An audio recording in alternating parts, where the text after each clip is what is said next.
back to another episode of Cold Red. I'm Ray Carr, and with me always is Fitz. Fitz, how are Hi, you? I'm great. Outstanding. Well, we're back with our special guest, Sarah. If you remember last episode, eh, I didn't want to leave, but we can't stay on forever. But Sarah has this unique background, and we're going to start.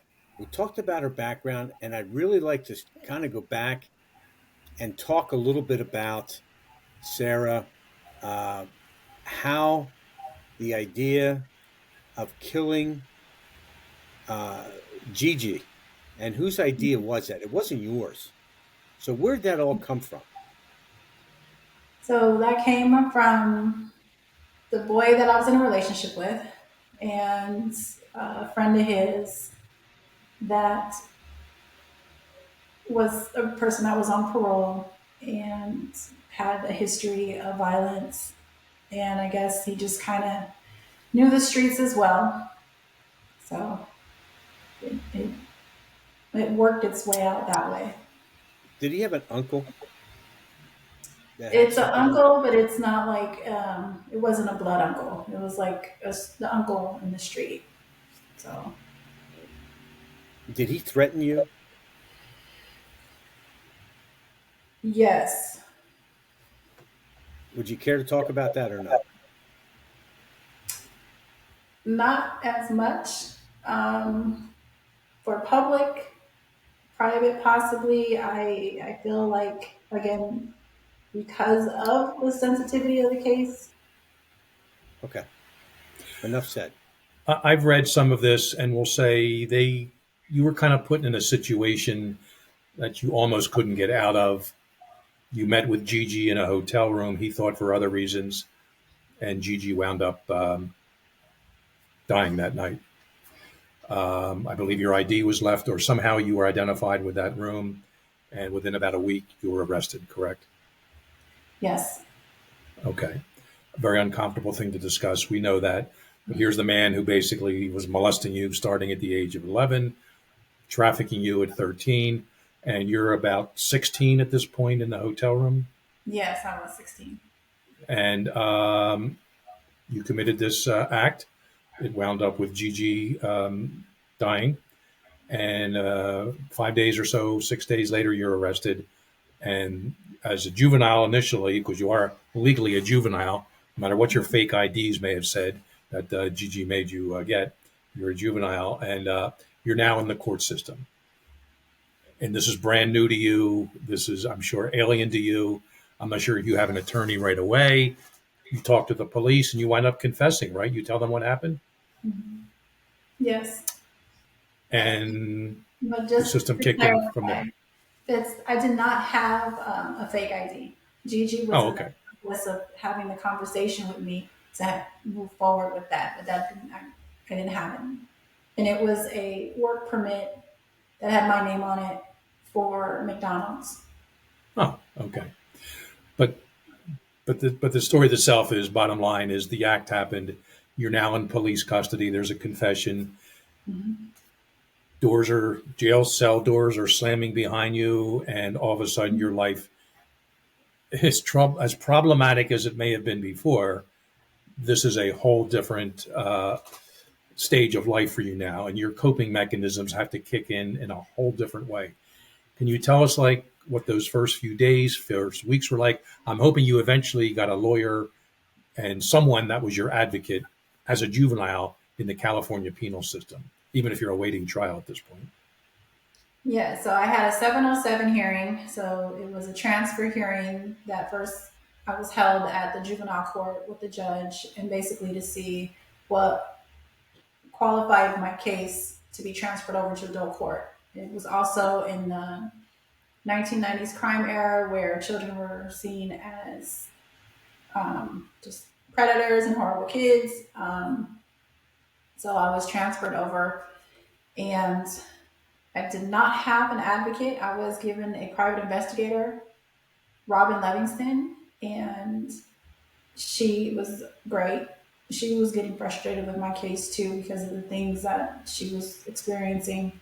I was handed a public defender, David Gunn, who eventually was appointed to be a California Superior Court in Riverside County, as well as Tim Freer, who is the district attorney prosecuting my case in adult court. He also is a judge as well.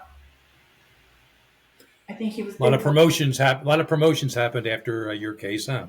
Yes, I believe Arnold Schwarzenegger also promoted them. Oh, okay. So you're originally arrested as a juvenile, but the 707 hearing, I believe that's California statute, but eventually it's decided you're going to be tried as an adult with special circumstances too. Yes. And so first degree murder and at least two special circumstances, that there was a robbery involved because you did take some money and car keys, I believe. And also that you were, quote, you can't see me, I'm using air quotes, lying in wait.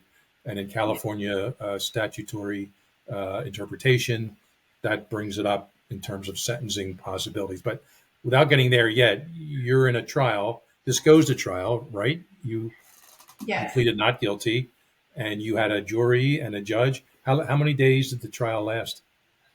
2.5 days. It's pretty quick for a homicide trial. Yeah, it is. Did you take the stand?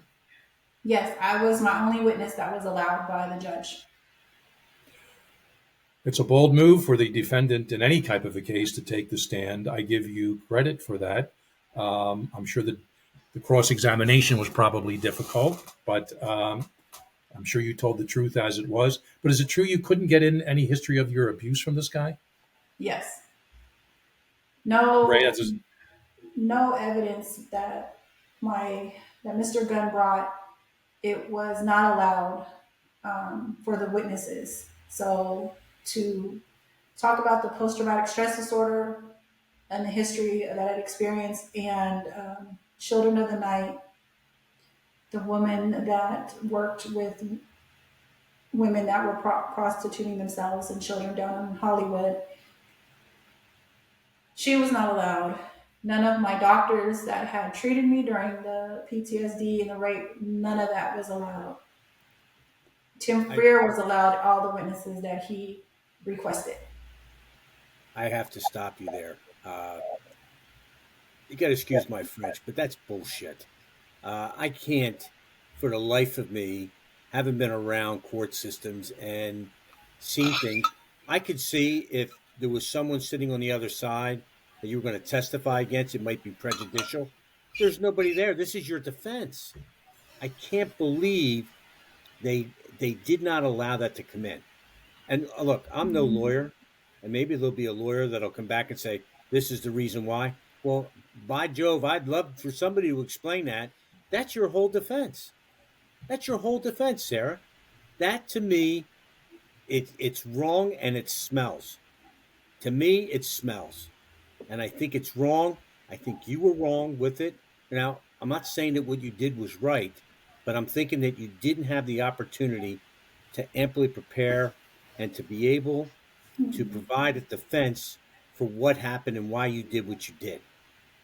And I mean, even when some of the things that put you in that position, you didn't have the mindset to do that. It was someone else's mindset that put you adults in that too, and adults. Adults, not you. You're a juvenile, and yet nothing happens to them either. No. This whole thing stinks. I'm sorry, Sarah. No, I mean, I'm 46 now, so it's been 30 years. Again, the fact that the case never really leaves off of the public platform, to me, continues to say it runs deeper than this, right? And for sure, the judge commented and told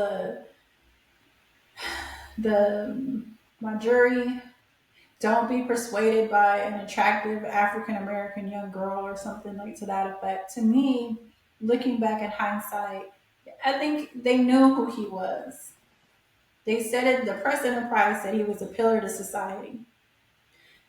My lawyer started to find out during my writ process that, like, people that were assigned in positions of authority and responsible, right, to hold up certain integrity when it comes to representing cases, they were on pseudonyms online talking about my case, and certain things started to come out from investigative journalists like, hey, what is this? Why is this happening? My case was transferred from the San Diego appellate court to San Francisco area. Really?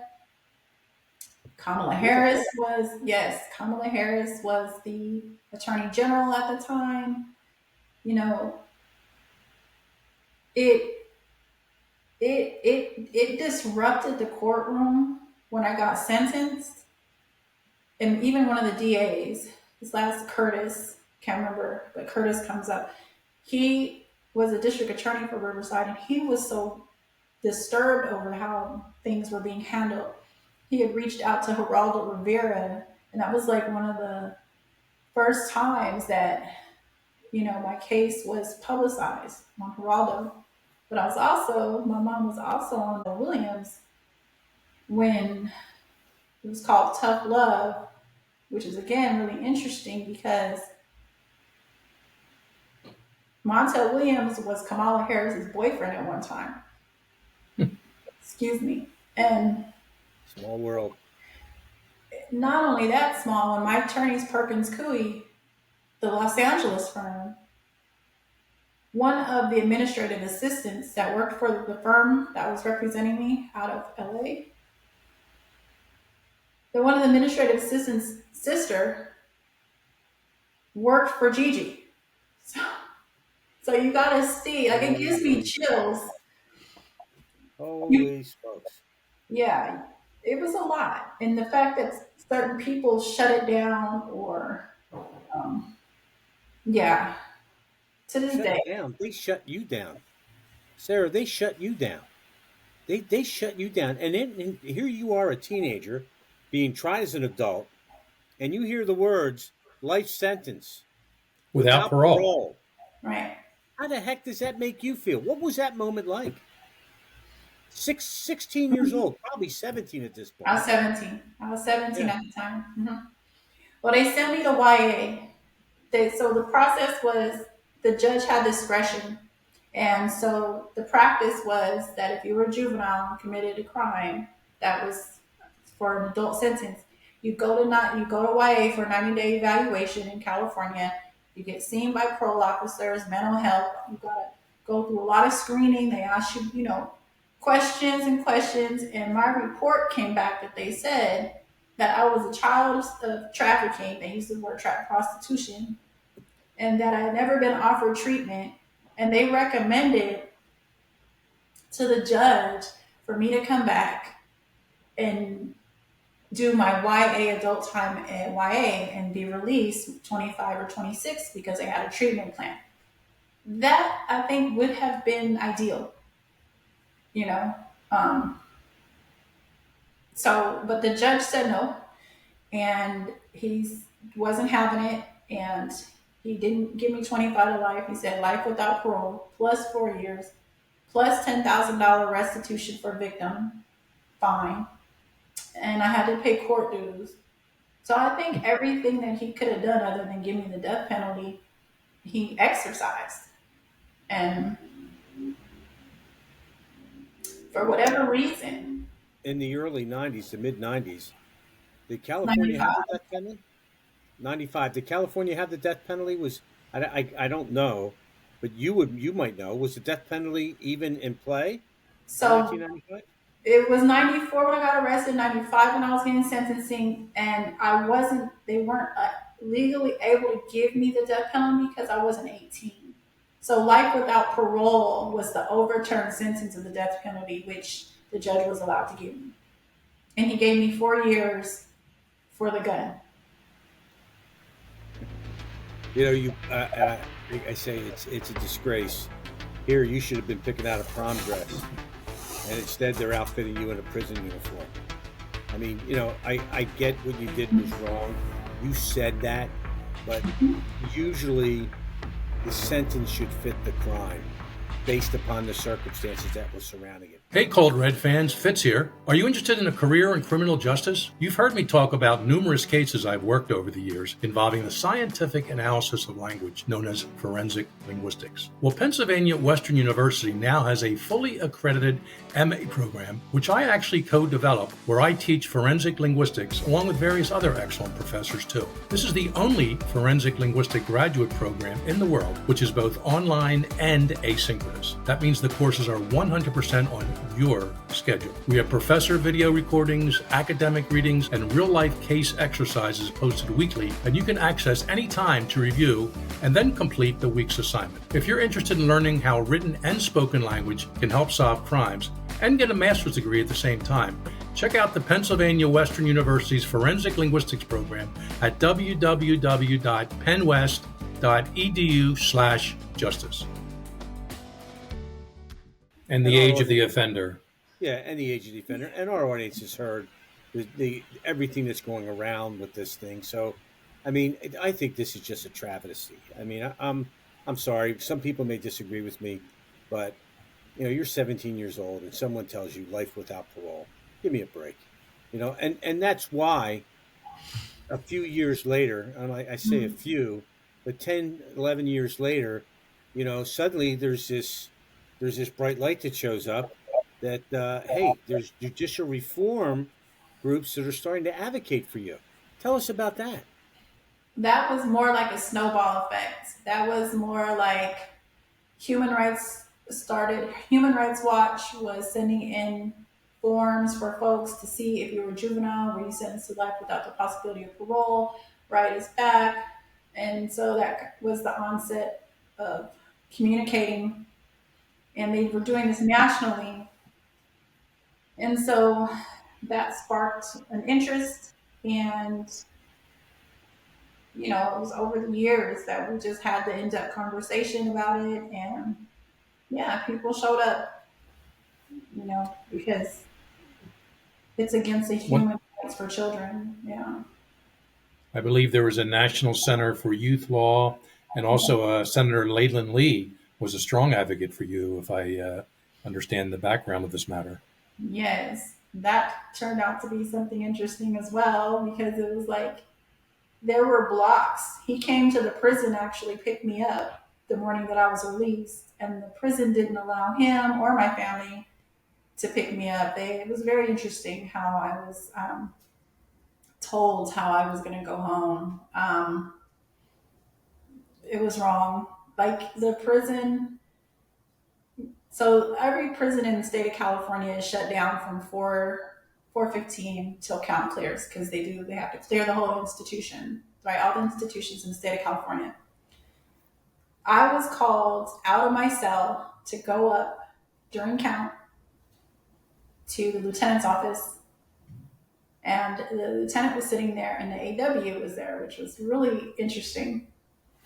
They had me call my aunt and they listened to the call on speaker, and to tell my aunt that her and my uncle were not allowed to come pick me up. And my uncle flew in from out of the country on my dad's side, my dad's youngest brother. And they said no, that they could not come pick me up, that it was their policy that because I was a high publicized case, that they had to basically transfer custody over to another custody, so the parole office. So that's what they did. And my family didn't understand. And then I was transferred over. So the prison took me to Bakersfield, and I was handed off to 2 parole officers from Orange County. And then they took me to the parole office in Orange County. And by that evening, my picture they took for the parole office was on the news. And, now I really understand the importance of advocating for survivors that come home when I go in as a child and I come out. Because, not everybody is happy, and I just didn't understand why my picture that was taken at the parole office was on the news that evening. And then also I had an interesting meeting of the Orange County Sheriff's Office when I came home. They came to my house, the transitional home I was living in, and this was like less than a month that I had been out. They came late at night. It was like about 10 o'clock at night. They banged on the door really loud. Scared me to this day. Like, the door knocks, I'm like, And they came in. They said who they were. There was four of them, so three men and one woman. And the three men like kind of stood in front of me, with authority. I was sitting on the couch, and uh, the apartment was, had things in the TV, and they were like, "Oh, that's a nice TV. I don't even have one of those.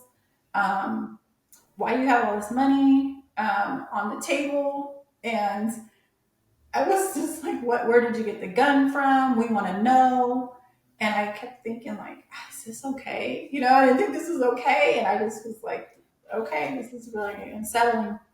And I had, after they left, I had called my attorney the next day and shared with him, and it's just, I kind of feel that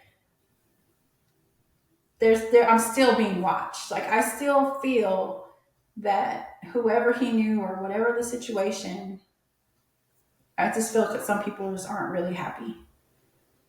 And that was one of the reasons why I recently left California and came to Texas. I feel safer in Texas. You're one of many people that have made that travel plan out of California. But boy, that's very interesting. You're within your first month, you have these people knocking at your door late at night.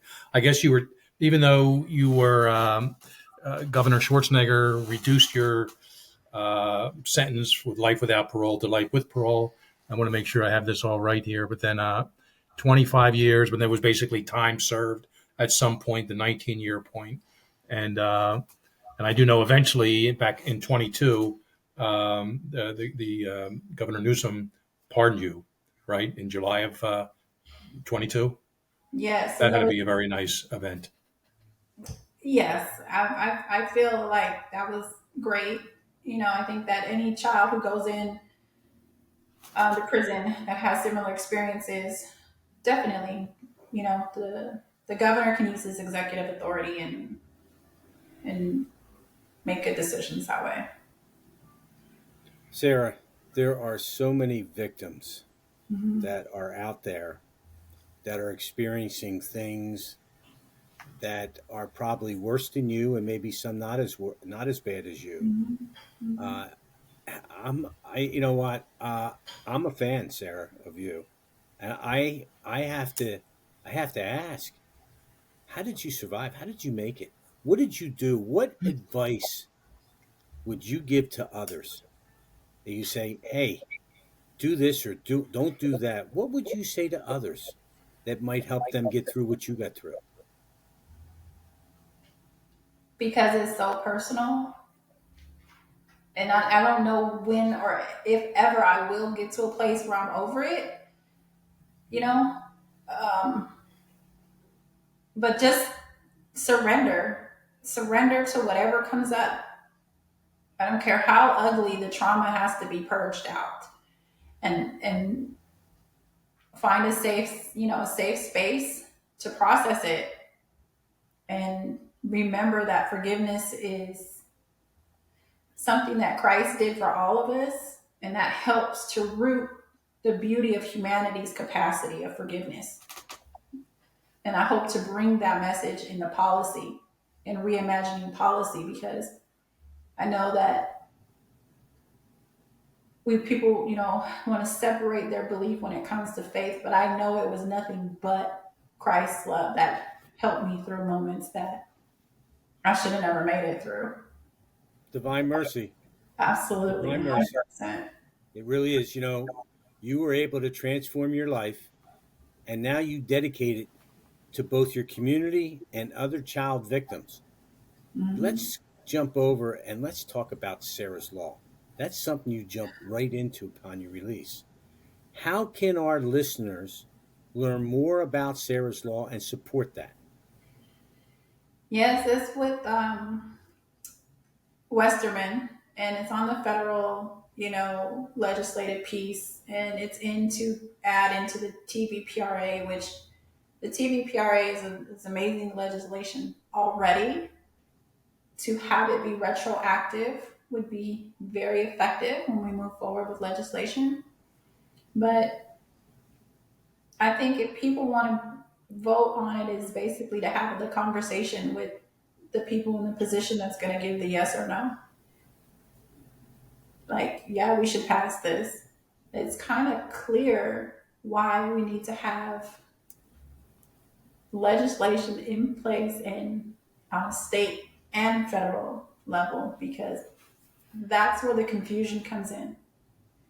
In the democracy of the United States, the socially constructed reality of the culture is represented usually with red, blue, independent, right? And they're dominating. But the concern is that old values allow policy to allow trafficking. So once we as a country really understand that the state legislations and the federal legislations need to support one another no matter what when it comes to children, then we can be in alignment with the human rights, international laws that America has not taken an advancement to ratify. So again, there's a 3-point piece to that. Policy is passed down based on the highest legislation. And if our constitutional law doesn't protect children and isn't in alignment with the international laws that protect children, then that gives the republic a have at it when it comes to state legislation, because of the way that democracy is set up. You mentioned his name. I believe it's an Arkansas House of Representative congressperson named Bruce Westerman, who is the Yes. sponsor of this bill. I don't have the HR number attached to it, but let's hope all sides can get on board with Sarah's bill, Sarah's law, and come up with something related to that. I mean, it's also known as the Child Sex Crimes Victims Protection Act, and I guess that's the official name of it.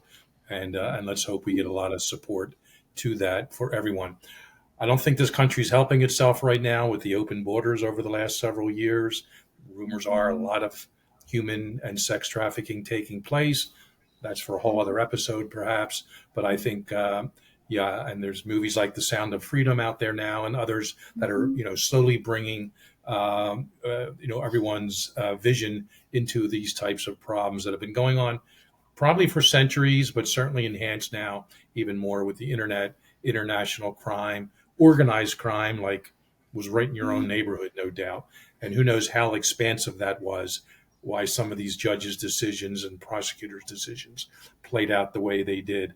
I was waiting to hear Jeffrey Epstein's name come up somewhere in your case, a trip to an island somewhere. But at least so far, there's no connection there. But this has been a truly amazing and eye-opening story for me, Sarah, and I so much appreciate. If I may ask just a few things in closing, if you're willing to talk about this. You're married with a child? So I came Correct? home and I was married. Yes, I've been separated and filed for divorce many, many years. And but yes, I do have a daughter. May I ask how old? She's 9. Again, if you're okay with this, just a short answer even at some point, or does she know much about your past? Will you tell her? Will she listen to this podcast? I don't know. Yeah. But how will you address that? How have you or how will you address that with her? So she's very inquisitive and very smart. And I think that personally, our journey is ours. It's going to ebb and flow. I think just with the depth of that kind of conversation, I'm very protective. And, Of course. that's, yeah. I think of a lot of people out there are just like you. They have a little one, and I think in time you will find a way to bridge the information that works best for both of you. But Mhm. you talked about a journey, and I have to ask, where are you in your journey to healing? And a lot of people, that are victims of prostitution and human trafficking, when you look at that as well, and victims of abuse, I mean, current and past, what do you say to them in reference to your journey? And how would you explain to them, this is how I'm reacting and adjusting to this? If you'd like to share. No, I think that that's exactly a healthy factor to be a part of this conversation because my level of awareness was limited when I paroled in 2013. So I was a lot more confident. I felt a lot more secure. I didn't constantly talk about the trauma that I had experienced while I was in prison. There was a whole bunch of new trauma being created that, Right. again, was separate, right, but relatable. So I'm not going to move forward in conversation with folks and paint this pretty picture because it's ugly. It's so ugly that it is like nothing but God's grace. Because I feel that humans have the natural response to judge anything that doesn't align with their personal values.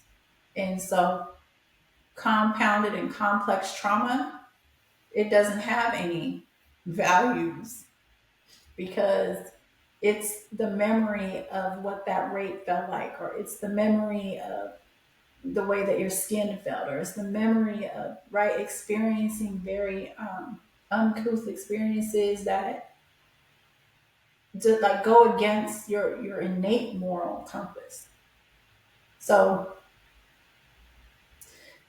tapping on top of what happened prior to going to prison, the types of abuses and the domestic violence and the sexual abuse or the relationship dynamics that happen inside of prisons, the power loss of dynamics, all of that pulled together and then reintegrating into a society that's kind of lost its own set of values, Yeah. right? You talk about cognitive dissonance. You're shattered, rebuilt, shattered. You get to a point where you're like, whatever Jesus says, I'm going to put it at his feet because there's no way that it's ever going to make sense. And that's okay too. It's grieving it. And however that grieving process, it's personal. Mhm. It's a loss over loss over loss over loss over loss over loss. And Yeah. you have to feel it. You have to feel it. I would only hope that maybe conversation such as this, with us in this one instance, but certainly with others, and I would hope writing the book, and I'll mention it again, I Cried to Dream Again with Corey Thomas, it had to be cathartic to some degree in terms of this rebuilding process. And I get it. You rebuild, take a step back, rebuild maybe a little more, two steps back, maybe a whole lot more some other day. And I'm hoping there is some cathartic sort of ongoing experience that you're living through now, that between Sarah's law that we talked about and trying to make life better for others so they don't have to go through what you went through, or if they already have, to help them, mitigate it or minimize it to some degree. I see that. I mean, just talking to us tonight, and I know lots of people are going to hear this, and they'll empathize or sympathize with your situation, but I know they're going to be wiser for it, and they're going to look at this situation much more seriously, and they're going to want to support all this legislation we're talking about, and to include individuals such as yourself. I'm so glad you got a second chance at life. You lost 19 years of it in prison. Maybe some of it should have been there. That's a whole other debate, but not quite that much. Certainly not anywhere near that much. And I'm glad you're out now. And I hope you're a better person for it. Only you know inside if you are. From what I see, you're very much a stand-up person. I'm And convinced. I'm convinced, Sarah. I'm convinced. we don't convince easily, do we, Ray? No, we don't. But I'm going to tell you, in my last thought in this whole thing, if I could reach out through this screen and touch every listener that was a victim, either past or current, and give them your energy and your strength, they would do extremely well. You are an unbelievably strong person. Don't ever let anybody tell you you're not. And I know you got Jesus in your corner. I get that. He's there, and maybe that's why. But I'm going to tell you, you light up a room. You lit up this room. I'm telling you that right now. And I'm telling you that I pray that people look to you. I pray they reach out to you. Do you have a website, Sarah? Just Human Rights for Kids. That's the organization I work with. Yeah. It's out of DC. Yeah, I hope they go to that. I hope that they go to that website and reach out to you. I hope they do, and I hope they continue to do that. And I hope people around the world continue to come to you because you're a beacon of light. You really, really are. Your story is a beacon of light for so many others. And you don't understand, I think, how much you're going to help other people. Even if you only help one person. Yeah. That's one person that wasn't helped before. Exactly. Yeah. Exactly. If I get ended with the German philosopher Nietzsche, this is pretty well known, but his expression was, that which does not kill you only strengthens you. And euphemistically speaking, some people really tried to do you in, but you built strength after strength after strength, Sarah, on top of that. And you are a survivor. And again, thank you for gracing Cold Red with your presence over 2 episodes. And I have a feeling some lives of people out there will be made better just having listened to this. I already feel that mine has, and I'm perhaps looking at some aspects of life in a different way. So I can't thank you enough. So again, for all that you've been through, and I know the work you're still doing. Ray, any final words on you? No, Sarah, on Cold Red, there's an open door. And if you don't mind, I'm going to share your information with people that run human trafficking conferences and things of that nature, and get your name out there, because I think your story and your strength. I mean, like I said, you lit up a room. I'm telling you, I'm not easy to mesmerize, and I'm mesmerized because I think it's remarkable. I think the adversity you faced was amazing. And I'm very proud to say, I know you, Sarah. I'm very proud to say that. Same here. Folks, on that note, again, Sarah, thank you. Thanks for listening or watching this episode of Cold Red. Check out the coldredpodcast.com website. Check us out on social media. Subscribe if you can. And we will see you next time with yet another very interesting guest. Thanks again, folks. Thanks, Ray. And thanks, Sarah. Thank you, Jim. Sarah. Okay.